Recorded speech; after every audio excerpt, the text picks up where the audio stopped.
결정 국회에서 내렸지만 헌재의 법적 심판이 아직 남아 있습니다. 이로써 입법 권력이 국정의 한 축이 되고 있는데요. 이 절체절명의 국가 위기 어떻게 헤쳐나가야 할까요? 노회찬 정의당 원내대표 모시고 이야기 나눠보도록 하겠습니다. 안녕하십니까? 네, 안녕하십니까? 창원에서 올라오시는 길이라면서요. 어제 촛불 집회 참석을 하셨는지요? 네, 어제 뭐 광화문, 낮에는 광화문, 저녁에는 그러셨어요? 창원에서 촛불 집회 참석하고 네. 지금 올라오는 길에 바로 왔습니다. 그러셨군요. 창원에서는 촛불 집회가 어땠습니까? 시민들이 바라는 거, 유권자들의 요구를 많이 들어보셨을 텐데요. 네, 많은 분들이 이제 국회에서는 탄핵 소추가 의결됐지만은 네. 헌재 재판도 남아 있고 또 무엇보다도 우리 국민들이 대통령 한 사람이 걷지만이 아니라 대한민국이 이제 좀 국가 운영 시스템이 업그레이드 돼야 되는 거 아니냐. 네. 많은 묵은 과제들이 이제 노정이 되었는데 그런 것들을 해결하는데 좀 국회가 앞장서서 하라는 그런 주문을 많이 받았습니다. 그러셨군요. 네. 아무래도 내일 야 3당 원내대표 회담이 될지 아니면 여야 원내대표 회담이 될지는 잘 모르겠습니다만 네. 이제 여야가 머리를 맞대고 저 촛불 민심을 제도권으로 수렴하기 위해서 어떤 게 가장 먼저 선행이 되고 수습이 돼야 될까요? 우선 헌재 재판이 빨리 나와서 국정이 네. 이제 정상화되는 일이 제일 시급하겠습니다만 그때까지의 네. 뭐 짧아도 한두 달 이상 되는 2달 이상 되는 그 과도 기간 동안에 네. 안보나 민생이 흐트러짐이 없도록 하기 위해서 지금 국민으로부터 선출된 기관으로서 제대로 작동하는 것은 국회밖에 없습니다. 네. 대통령이 현재 사고 상태이기 때문에. 그렇죠. 그래서 국회가 좀 더 책임감을 가지고 국정 운영과 관련해 가지고 좀 주도력을 발휘해야 되는 게 아닌가 생각되고 있습니다. 네. 어떠세요? 헌법재판소에서는 결정이 좀 언제쯤 나올 걸로 보이십니까?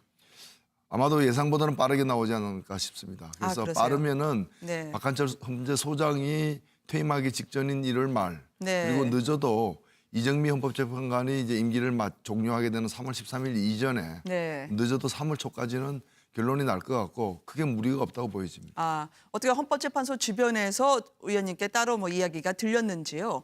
아니면 네, 동료 제가- 의원분들께서 좀 접촉한 바로 말씀해 제가 주신 뭐 건지 국회 또 궁금합니다. 법사위에 있기도 하고요. 네네. 그래서 뭐 헌재와 관련된 이제 그 들려오는 얘기들은 헌재가 상당히 적극적인 의지를 갖고 있는 것으로 알고 있습니다. 그래서 네. 일부러 이걸 늦추거나 또는 어떤 난해한 쟁점 때문에 이것이 미뤄지는 그런 일은 좀 가능성이 적지 않느냐 보입니다. 네. 결과는 어떻게 예상을 하십니까? 예, 그야 뭐 오직 그 헌재 재판관들의 이제 네. 판단에 달려 있는 문제이기 때문에 함부로 예단하기는 쉽지 않습니다만은 저는 헌재가 민심을 거슬리는 그런 판결을 내릴 가능성은 매우 적다고 보고 있습니다. 네.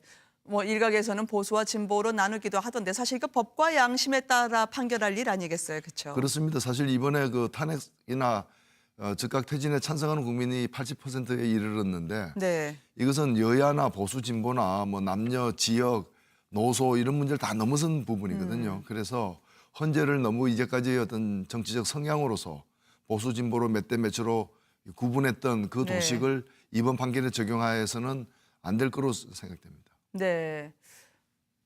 과거에 노무현 전 대통령의 그때 탄핵에 대한 심판, 심의를 하게 될 때보다는 더 짧아질지 길어질지 모르겠지만 워낙 이번에 세월호까지 포함해가지고 검토해야 될 게 많아서 말이죠. 네. 그래서 1월 말은 좀 힘들지 않을까라고 하는 의견들이 법조계에서 좀 나오더라고요. 네, 뭐 그런 의견도 충분히 있을 수 있습니다. 그러나 오늘 이제 검찰에서 이제 그 사건을 마무리하고 기소를 주요 인사들에서 했는데요. 네. 이제 그 특검이 이제 진행되게 되고 특검이 뭐 2월 말 정도면은 1월 말 2월 말까지 이제 특검이 이루어지게 될 텐데 특검 과정에서 나오는 또 중간 수사 결과 보고도 있을 것이기 때문에 네. 저는 뭐 헌재에서 판단을 하는 데는 그 시간이 좀 충분치 않나 이렇게 생각됩니다. 그러시군요. 어떻습니까? 지금 헌재에서는 오늘도 휴일을 반납하고 재판관들이 나오셨더라고요. 네. 박 대통령은 그러나 이와 관계없이 본인의 거취를 사임으로 해서 내려가야 된다고 보시는지요? 아니면은 헌법재판소의 결정을 좀 더 지켜보자는 입장이신지 궁금합니다. 네, 뭐 대통령께서 대통령 앞에 놓인 길은 두 가지밖에 없습니다. 네. 헌재 판결에 따라서 파면당하거나 아니면 헌재에서 이렇게 구명이 되거나 하는 네. 길이고요. 또 하나는 자진해서 물러나는 길인데 저는 국가를 위해서나 국민을 위해서나 또 대통령 자신을 위해서나 스스로 물러나는 것이 가장 바람직하다고 생각됩니다. 다만 네. 이것은 뭐 대통령 본인께서 결단할 문제이지 강요할 수 있는 부분이 아니기 때문에 네. 그렇게 생각합니다. 이 야권에 계신 분들은 탄핵 결정 난 다음에 이게 다들 이렇게 수위가 안정적으로 수권 정당처럼 이렇게 좀 분위기가 부드러워지신 것 같아요. 아무래도 원래 부드럽습니다. 네, 워낙 원내대표님 황교안 총리하고도 이제 인연이 많이 나오긴데 그건 뭐 네. 어쨌든 현재 전국을 바라보는 거와 별도의 문제고 네. 황교안 총리 체제를 받아들이실 수 있으십니까? 정의당은 말이죠. 야권까지. 예, 저는 뭐 여든 야든 받아들여야 된다고 생각합니다. 아, 그러세요? 왜냐하면은 헌법에 의해서 대통령 권한 정지가 탄핵 소추 의결로 네. 권한이 정지되면서 권한 대행은 법적으로 황교안 총리이기 때문에 네. 그 총리에 대한 뭐 정치적 판단이나 호불호를 떠나서 우리가 인정할 건 인정해야 된다고 생각합니다. 네. 그렇지만 야당이 다 이렇게 정의당과 같은 입장이신가요? 노 대표님하고도요? 그동안에 뭐 여러 얘기가 나오긴 했습니다만은 네. 그것은 어떤 좀 경고성 어떤 지적이었다고 저는 생각이 되고 아, 그러세요? 왜냐하면은 지금 총리가 황교안 총리는 지금 두 개의 직함이 있습니다. 국무총리이면서 동시에 권한대행, 대통령 권한대행이라는 권한대행이죠. 또 다른 직위를 함께 갖고 있는데 그러면 황교안 총리를 갖다가 뭐 탄핵하지 않는 한 황교안 총리를 경질할 방법이 따로 없습니다. 그렇죠. 현재로서는 없기 때문에 일단은 오히려 황교안 총리가 과도기적 총리로서의 일을 제대로 하고 이 기간이 좀 가능하면은 권한대행 기간이 짧아지는 것이 네. 안정적인 국정 운영에 바람직하다 저는 그렇게 생각합니다. 네. 아니, 집권당 얘기를 듣는 것 같아요. 원내대표님. 왜냐하면 네. 지금 어쨌든 황교안 총리를 탄핵하지 않는 이상 내려오게 할 수 있는 방법이 법적으로나 헌법적으로 없는 거 아닙니까? 그렇습니다. 그렇지만 국민 추천 총리라든지 추미애 대표 이야기만 하더라도 말이죠. 네. 국민들이 들을 때는 이 혼란이 더 가중되지 않을까라고 하는 염려를 가졌던 것도 사실이거든요. 근데 그것은 뭐 과거에 이미 다 지나갔습니다만은 네. 대통령께서 야당에게 총리 추천권을 주고 야당이 합의해가지고 국회에서 합의해서 추천을 할 경우에는 네. 이제 그런 케이스가 되겠습니다만 이미 그렇게 할 수 있는 상황은 다 지나가 버린 지금 상황이죠. 네. 어떻습니까? 황교안 총리가 이제 취임은 아니지만 권한대행으로 첫 일성이 이제 안보와 경제를 챙기던데 네. 본인이 로키, 이른바 고건 당시에 권한대행 했던 것처럼 본인이 해야 할 최소한의 업무만 할까요? 아니면 좀 더 스윙을 크게 가져갈까요? 네, 워낙 뭐 법률가 출신이기 때문에 네. 이런 권한대행으로서의 그 국무총리가 해야 될 일의 범위에 대해서는 잘 알고 있지 않나 생각됩니다. 사실 뭐 헌법학에서도 다수설은 네. 최소 범위의 임무 수행이거든요. 왜냐하면 이 헌법재판소 판결 결과에 따라서 대통령이 살아나올 수도 있지 않습니까? 네. 다시 복귀할 수도 있는데 가능성을 배제할 수 대통령이 없죠. 할 수 있는 권한을 갖다가 그 몇 달 사이에 발휘해 버리면은 대통령이 본질적 권한을 침해하는 경우도 생기기 때문에 네. 최소한의 어떤 유지를 위한 최소한의 역할을 하는 것을 넘어서서는 안 될 것입니다. 아, 어떠세요? 뭐 많은 분들이 알고 계십니다만 노회찬 원내대표, 황교안 총리 그리고 이종걸 전 원내대표까지 경기고등학교 72회 동기동창 아니십니까? 물론 그 당시에 개인적으로 아유 근데 노회찬 원내대표는 얼굴이 거의 변하시지 않으셨네요. 근데 네, 그렇습니까? 그때 당시에 동창으로서 봤을 때 황교안 총리를 추론해 보건데 어떻게 이번에 권한대행으로서의 역할을 수행하실까요? 그때 당시는 어땠습니까? 왜냐하면 노회찬 원내대표는 당시에 사상계에 있는 진보운동권 영재였고 황교안 총리에 대해서는 바른 생활 영재였다라는 이야기가 있더라고요. 예, 저는 뭐 당시에 뭐 기성 어떤 권위나 네. 그런 기성 세대의 강요를 거부하면서 유신이 잘못됐기 때문에 뭐 어린 나이였지만은 그게 다 네. 반발하고 저항을 했다면은 황교안 총리는 당시에도 저 모범생과에 좀 속하는 아 그래요? 예, 분이어서 네. 지금도 국민의 뜻이 어떤지를 잘 저는 알 수 있으리라고 보여지고 네. 그래서 자신에게 주어진 역할을 좀 분수에 맞게끔 네. 잘 하기를 바랍니다. 공부는 누가 더 잘하셨습니까? 뭐 비슷하게 둘 다 못했던 것 같습니다. 무슨 말씀을요? 왜냐하면 일각에서는요. 고거 모델은 안 된다. 악재가 발생하면 황교안 총리도 중대 결단을 내려야 한다는 의견으로 보다 적극적인 역할을 주문하시는 분들이 많거든요. 근데 그 악재라는 것이 안보상에 네. 무슨 문제가 생기거나 아니면은 이제 뭐 경제 문제와 관련해서 네. 그런 문제가 생길 때 사실 지금 황교안 총리는 국민이 뽑은 사람은 아니지 않습니까? 그렇죠. 민주적 대통령의 정당성을 지명을 가진 지금 헌법적 기관은 국회가 이제 있을 뿐이기 때문에 네. 오히려 국회가 주도적으로 정부와 협치를 하면서 이 상황을 주도해 나가는 것이 오히려 민의에 더 맞다고 저는 생각을 합니다. 네. 그렇기 때문에 그런 어떤 특별한 상황이 발생할 걸 전제로 해서 총리의 역할을 갖다가 극대화시키는 것은 현정 교란 요인이 될 수 있다고 저는 생각합니다. 아, 안정적인 정권 이양이라든지 아니면 대선에 중립적인 관리가 필요한 분이시기도 한데요. 황교안 권한대행이 말이죠. 혹시나 말이죠. 보수에서는 워낙 질이 멸렬했기 때문에 이 차제에 대안으로 황교안 총리를 내볼까? 혹시 황교안 총리 개인적으로는 마음속에 권력의 불씨가 꿈틀할 만한 분은 아닌가요? 잘만 하면 말이죠.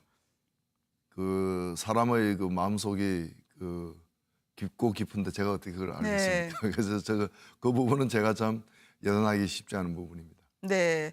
그렇지만 평소에 저런 대권이라든지 그런 거에 대해서는 절대 말씀을 안 하시는 분인가요? 예, 저는 뭐 개인적으로 그 문제를 네. 가지고 얘기를 나눠본 적은 없습니다. 네, 알겠습니다. 일단 무엇보다도 중요한 부분이요. 경제입니다. 수출도 그렇고요. 내수도 그렇고 빨간불이 켜졌는데 지금 경제부총리 임종용 당시에 내정됐지만 지금 어정쩡하게 끼어 있는 상태가 한 달 이상 지속이 되고 있습니다. 이 사태를 어떻게 수습을 해 나가야 될까요? 네, 좀 이렇게 그 곤란한 상황이긴 한데, 네. 예, 그러나 저는 지금 또 이제 임종용 씨가 지금 뭐 경제부총리가 된다고 해서 네. 사실 그분을 지금 경제부총리로 천거한 사람은 이미 무효화된 김병준 국무총리 내정자거든요.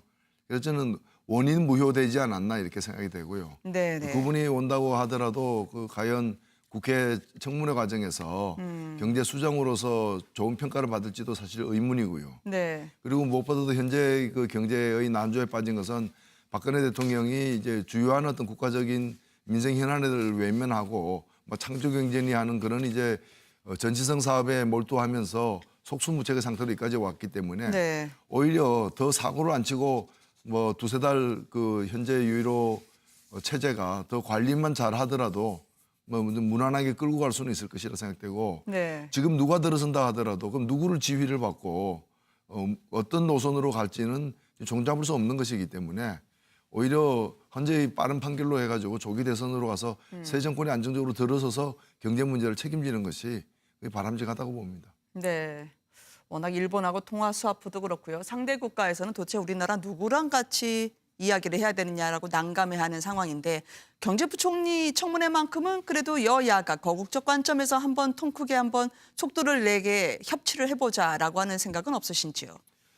예, 저는 뭐 사람을 바꿔서 해결하기보다는 네. 오히려 더 그 사람을 바꾸는 과정이 오히려 보면 과도기가 더 길어지고 공백이 더 커지는 부분이기 때문에 네. 현재 유일호 경제부총리가 또 그 기재부 장관이기도 하지 않습니까? 네. 그럼 국회에 와서 국회에서 각 당들과 함께 방금 말씀하신 그 통화소화품 문제라거나 제방 경제 현안에 대해서 좀 건설적인 합의를 갖다 빨리 보는 것이 더 바람직하다고 생각됩니다. 어떻습니까? 총리실 등지에서 국정협의체처럼 야당과 이런 중요한 현안은 같이 상의하고 싶다라고 하는 제안이 왔는지 아니면 꼭 아직은 이게 뭐 가셔야 될까요? 아직은 오지 않았습니다만 바로 네. 내일 이제 월요일 날 아마도 황 총리가 주재하는 첫 이제 그 국무회의가 열릴 네. 가능성이 있는데 저는 거기서 그런 의지의 표명이 반드시 있어야 된다고 생각합니다. 네. 탄핵 촛불에 바통을 이은 국회라서 워낙 막중한 책임을 갖고 계실 것 같아요. 이제 입법 권력에 대해서 국민들이 총주시를 하실 텐데 탄핵안 가결대 그 이틀 전으로 한번 가보고자 합니다. 당시에 친박 의원들도 물론 참석을 했고 불참을 하신 분이 한 분 있긴 합니다만 실제 의회 안에서 의사당 안에서 바라봤던 그분들의 분위기는 어땠었나요? 네, 뭐 친박 비박 혹은 네. 여야를 막론하고 네. 상당히 숙연한 분위기였습니다. 네. 실제로 그 우리 언론사의 그 사진 기자들의 카메라 셔터 소리만 들리고 아, 목청 높이 얘기하는 사람도 없었고요. 네. 뭐 결과가 어느 쪽으로 나오든 그것이 그냥 환호하고 이렇게 박수 칠 일이 사실 아니었기 때문에 네. 대단히 좀 숙연한 분위기였다고 저는 생각을 됩니다. 네. 혹시 말이죠. 저 투표하러 들어가셨을 때 뭐 주변에 인증샷을 찍는 소리라든지 그런 것도 들리던가요, 의원님? 네, 좀 제가 좌석이 뒤이어가지고 아, 그런 그러세요? 소리는 많이 들었고 네. 그래서 평소 때보다 이 평소 무기명 투표할 때보다 시간이 많이 길어졌습니다. 네. 사진 찍는 분들이 적지 않았던 것 같아요. 인증샷 찍으시는 분들은 주로 여당 의원들이 찍으신 거였나요? 그렇죠. 뭐 여당 의원이나 또는 야당의 일부 의원들. 네. 그래서 제가 농담으로 저도 찍어야 되냐니까 정의당은 안 찍어도 되지 않느냐 뭐 그런 얘기를 들었습니다. 아, 그래요. 공개 하나 안 하나 똑같을 것 같다는 그렇죠. 예상이신가요? 예, 예. 그러면 아니 의원들이 인증샷을 찍어서 그럼 나중에 분리하면 그걸 공개하려고 했을까요? 혹시 뭐 자신의 그 투표와 네. 사실 그건 무기명 투표이기 때문에 어떤 경우에도 공개하는 것은 반칙입니다. 그러게요. 그러나 이제 좀 호신용으로 혹시 나중에 오해를 받을까 봐 네. 찍어둔다는 그런 분도 계셨고 뭐 기념 삼아서 찍은 분도 있었겠죠. 네. 국가와 국민 앞에 국회의원으로서의 헌법기관인데 개인이라는 걸 내세울 게 뭐가 있을까요? 다만 이제 인증샷을 찍었다면 혹시나 가부를 표시하는데 무효표가 된 거 바로 가라고는 썼는데 네. 옆에 점을 찍던지 아니면 가라고 쓰고 동그라미를 쳐서 실제로는 사람들에게는 나는 찬성했어요라고 얘기할 수 있지만 막상 표는 사표로 만들어버리는 그런 정황이 발견이 됐습니다. 네. 이 의원으로서 어떻게 보세요? 네, 좀 안타깝습니다. 왜냐면은 표결하기 전에 투표하기 전에 이렇게 하면은 무효가 된다는 예시로 든 게 네. 갈아 쓰고 동그라미 친 거하고 그래요? 한글과 옆에 점 찍은 거하고 그다음에 그 안희부자에서 입구자를 떼낸 네. 그 부자를 쓰는 이제 그런 거는 이제 예시가 돼 있었던 건데 국회 그대로 차원에서 사전 설명을 전 의원이 예. 보시는 데서 했던 모양이죠. 그렇습니다. 그건 다 돼 있습니다. 다 돼 네. 있는데 그 예시대로 했다는 점에서 저는 사실 뭐 고의로 그랬다면은 참 그거는 민망한 행위라고 네. 생각되고요. 있을 수 없는 행위라고 생각됩니다. 아이고 참 부끄러워하셔야 될 것 같아요. 그분들은 말이죠. 모든 국민과 역사가 쳐다보는 데 말이죠. 아무래도 저 촛불 민심이 의사당 안으로 타올라야 될 정도로 탄핵이 가결이 됐던 그런 헌정사에서는 참 불행한 순간을 함께 목격을 했습니다. 제왕적 대통령제에 대한 폐해가 안 나올 수 없을 것 같아요. 이 최순실 국정농단을 보더라도 어떻게든 이제는 이거를 끊어줘야 할 텐데 사람 하나 바뀌었다고 해서 대통령 이젠 달라졌다 해서 우리가 일상으로 편히 돌아갈 때는 아니지 않습니까? 네. 혹시 개헌이라든지 우리가 제도적으로 이것을 보완하거나 바꿔야 될 필요성은 혹시 안 느끼신지 모르겠어요. 네, 뭐 여러 가지 문제가 많습니다. 네. 권력 구조에 대해서 어떤 한쪽으로 독점돼 있는 권력을 갖다 점점 더 분산시키는 뭐 국회로만 분산시킬 게 아니라 국민에게도 더 네. 뭐 사실 우리가 미국 국민보다도 한국 국민들이 투표 용지 사이즈가 작습니다. 네. 우리는 가장 도장 많이 찍을 때 8개까지 찍지만 미국은 50개 넘게도 찍거든요. 네. 뭐 그런 권력의 분산이 점진적으로 이루어지는 것도 필요하고 네. 또 그 외에도 이번에 고질적인 정경유착이라거나 또는 검찰이 초기부터 제대로 수사하지 못해서 이까지 온 지점이 있지 않습니까? 그런 문제라거나 여러 가지 좀 산적한 문제들이 이번에 단순히 대통령 한 명의 거치만 바꾸는 그런 사안이 아니라 네. 우리 사회가 전반적으로 묵은 적폐들이 해결되고 한 걸음 더 업그레이드되는 그런 계기가 되어야만 이번 과정이 의미가 있지 않겠는가 생각합니다. 개헌에 대한 논의도 필요하다고 보시는 건가요? 예, 개헌에 대한 논의는 불가피할 것 같습니다. 다만 네. 대선이 앞당겨질 가능성이 큰 만큼 그 대선 전에 하기는 좀 쉽지 않아 보이고 네. 그 대신에 대선 때 가장 중요한 쟁점 중에 하나가 될 것이고 그리고 대선 직후에는 반드시 개헌이 선거법 개정과 더불어서 함께 이루어져야 될 것이라고 생각하고 있습니다. 정의당도 이번에 그러면 대선 후보를 당연히 내시겠죠. 그렇습니다. 예. 네. 그런데 오늘 우상호 원내대표의 얘기를 들어보면 1월부터는 야당과 서로 통합하는 작업이 필요할 것 같다라고 얘기를 하던데 사전에 교감이 되신 말씀이었나요? 저희들은 뭐 민주당과 통합할 그런 대상으로 생각하고 있지는 않습니다. 네. 그 통합은 아마 다른 당을 가리키는 게 아닐까. 네. 원래 그 민주당이 이제 지금 몇 군데로 나뉘어져 있기 때문에 네. 그 부분을 가리키는 것으로 이해합니다. 네. 또 한 번 야권 후보들은 일제히 빅텐트 안에 모이자라고 하는 그런 이야기가 들린다면 어떻게 답변을 하실 계획이신지요?